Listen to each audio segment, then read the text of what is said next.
Hi, nice to see you. First of all, let me ask you, how are you getting on with yesterday's challenge to write down the name of 5 friends and pray for them? I hope that's going really well. Hope you've been able to do that.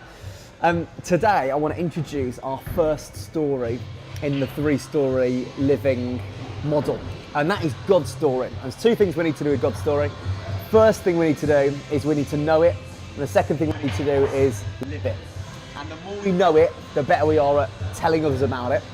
And the more we live it, the more they will see God's story worked out in our lives. And one of the core principles we're looking at in Sync is how we sync our story with God's story and bring it close together. This is actually about the kind of our primary calling really as Christians, to sync our story with God's story. But that only comes from really throwing ourselves into that story. My little boy watches cartoons non-stop, and the more he watches them, the more he actually becomes in the way he plays like the characters in those stories.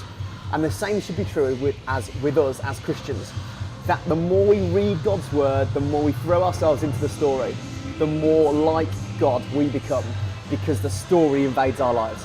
So that's the challenge for today, to throw yourself into God's story. Over the next few days, we're looking more and more about God's story and how we share it and how we tell it. But for now, throw yourself in to God's story.